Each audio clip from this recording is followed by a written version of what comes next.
What if I told you that one young man with zero money, zero connections, and zero experience built an empire from a single loaf of bread? Sounds impossible, right? Well, stick with me, because today's story is going to do two powerful things for you.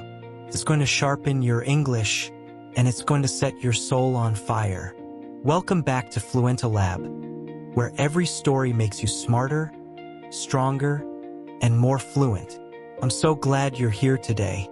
So grab a seat, turn up the volume, and let's dive in. Today's story is called Nothing is Free. Chapter 1. The Dreamer.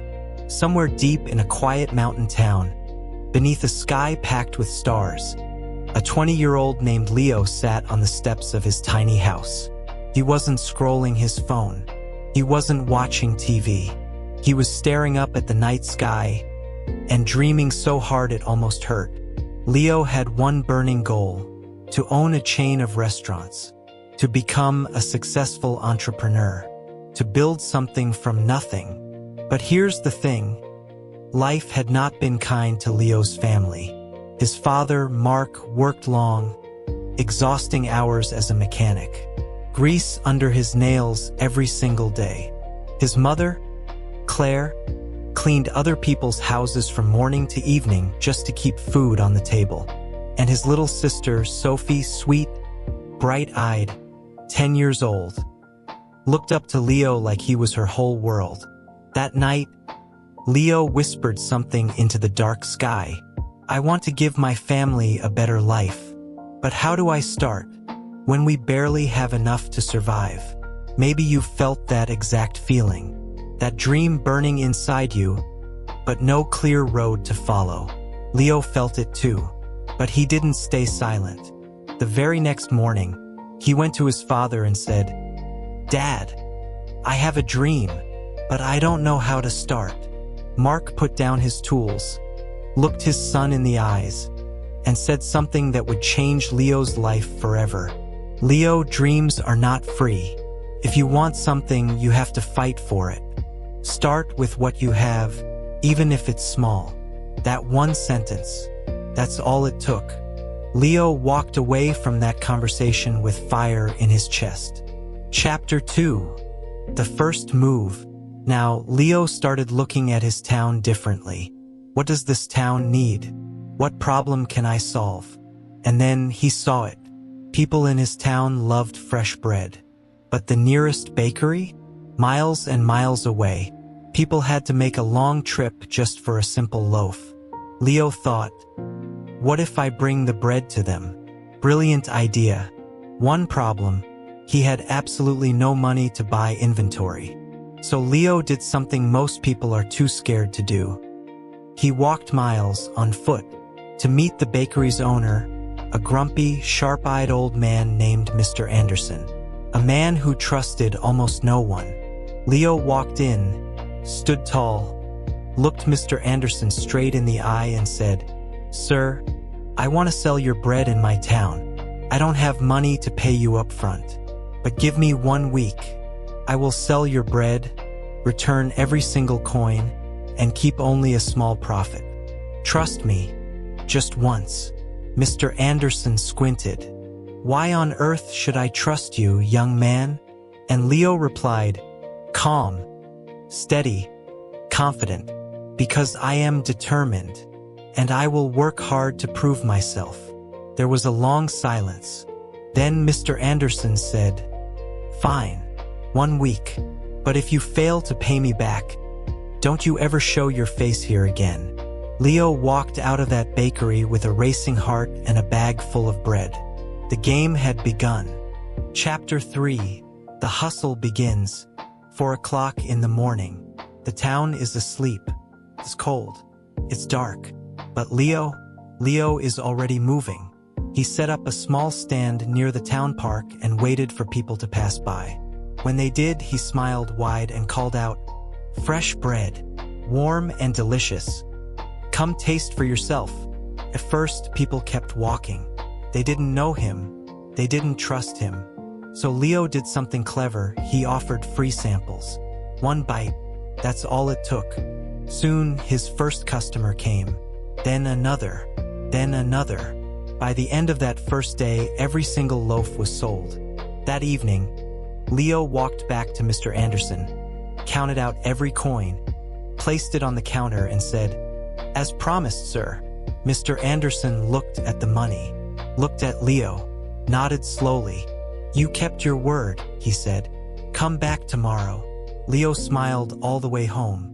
Day after day, week after week, Leo woke up at 4 a.m., walked miles, carried bread, and sold it with total passion. Rain didn't stop him. Cold didn't stop him. Tired? He kept going. After 2 months, he had saved enough to buy a small cart, making it easier to carry more bread and reach more customers. Things were going well, but someone was about to challenge him to think even bigger. Chapter 4. The Lesson. Nothing is free. One afternoon, a regular customer pulled Leo aside and said, "Leo, why don't you bake your own bread? You're amazing at selling. But if you bake it yourself, your profits will triple." Leo's eyes lit up. Then immediately his stomach dropped. He had never baked a single thing in his entire life. But here's the moment that defines great people from ordinary ones. Leo didn't say, "I can't." Instead, he thought, "Nothing is free. Not success, not knowledge, not growth. If I want to reach the next level, I have to take risks. I have to learn." So Leo went back to Mr. Anderson, the man he'd been buying from, and asked him something bold. "Mr. Anderson, can you teach me how to bake?" The old man's face darkened. "Why would I do that? If you bake, you won't buy from me anymore. That's bad for business." Leo didn't flinch. He said, "You're right, but I will never forget the man who gave me my first chance. If I succeed, I promise, I will make sure your bakery benefits too." Another long silence. Then Mr. Anderson said, almost to himself, "Fine, but baking isn't easy. Takes time, takes patience, takes hard work. If you're ready for that, I'll teach you." Chapter 5. The Struggle to Learn. The next morning, 3 a.m., Leo arrived at the bakery before the sun even thought about rising. Mr. Anderson showed him everything: how to mix the flour, how to knead the dough with strength and rhythm, how to feel when the bread is ready. And Leo was absolutely terrible at it. His hands ached. His bread came out rock hard, or completely flat, or burnt. Batch after batch after batch, failure. One afternoon, Leo sat on the floor of the bakery surrounded by ruined bread. He put his head in his hands. "Maybe I'm just not good enough," he whispered. "Maybe I should give up." And then, like a voice cutting through the fog, he heard his father's words, "Dreams are not free." Leo stood up. He walked back to the kneading table. He started again. Every single mistake taught him something new. A little more flour here, less time in the oven there, slower kneading, more patience. 2 weeks of relentless practice. And then, one morning, Mr. Anderson picked up a fresh loaf, examined it carefully, tore off a piece, tasted it and said, "This is perfect, Leo. You're ready." Leo let out a breath he felt like he'd been holding for weeks. Chapter 6. The Rise. Leo rented a small oven and began baking bread at home. His whole family got involved. Sophie packed the loaves with careful little hands. Claire made Leo cups of tea while he worked late into the night. Even Mark would stop by to say with pride, "That smells incredible, son." Leo wasn't just selling bread anymore. He was selling cookies, pastries, cakes, and the town went wild for it. People said, "Leo's bread tastes better than anything we've ever had." Life was good, but success, as you know, never comes without a challenge. Chapter 7. The Competition. One day, a brand new bakery opened in the town, run by a sharp young man named Eric. Eric's shop was beautiful, bright colors, elegant signage, fancy display cases. People flocked to it out of curiosity. Leo noticed something terrifying. His sales were dropping, fast, Now, a lot of people would panic. A lot of people would quit. A lot of people would say, "It's not fair. I worked so hard and now this?" But Leo did something most people never do. He walked up to his own customers and asked, "What do you love about Eric's Bakery? What can I do better for you?" Some said the shop looked cleaner. Others said the cakes had more beautiful designs. Leo listened. He didn't argue. He didn't complain. He took notes. Using his savings, he painted his cart, added bright decorations, offered free samples of new pastries, watched online videos at the library to learn cake decorating techniques. Slowly, his customers came back. And then one evening, an elderly woman walked up to Leo. She looked at him with warm, knowing eyes and said, "I've seen many young men give up when times get hard, but you never did. That's why we trust you." Leo felt something in his chest. Not just pride, gratitude, purpose. Chapter 8: The Fire. Months passed. Leo saved enough to rent his very own shop. He named it Leo's Fresh Bakes. Small, warm, and full of life. Every morning, he opened the doors with a smile and the smell of fresh bread spilling out into the street. His parents helped. Sophie, now 11, was basically the shop's star customer service representative. Leo's dream was becoming real. And then, one stormy night, everything almost collapsed. Leo was closing the shop when he smelled it. Smoke. He rushed inside. Near the oven, flames. Small but growing. He grabbed water. He fought the fire himself. He stopped it. But when the smoke cleared, much of his equipment was destroyed. The next morning, word spread through the town fast. People whispered, "Poor Leo. Maybe this is the end." Leo walked outside his damaged shop, looked at the crowd that had gathered, and said with a steady voice, "This is just a challenge. I have faced struggles before, and I will face this one too. I won't give up." He looked at his savings. It wasn't enough to replace everything. So he did two things. First, he went to Mr. Anderson, now retired, and said, "I need advice. What would you do?" The old man smiled and said, "Leo, you already know the answer. You've taught yourself that nothing is free. Work harder. Believe in yourself. And people will believe in you too." Second, he went back to work. With whatever equipment survived, baking from home again. He told his customers, "I won't let you down. I'll keep serving you, even if it's just a small amount for now." And something remarkable happened. The town, the people who had tasted his bread, seen his effort, watched him fight. They showed up.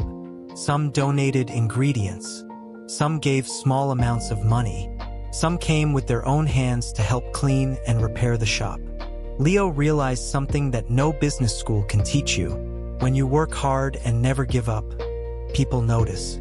They want to help someone who helps themselves. Chapter 9: The Grand Reopening. After months of rebuilding, Leo's Fresh Bakes reopened.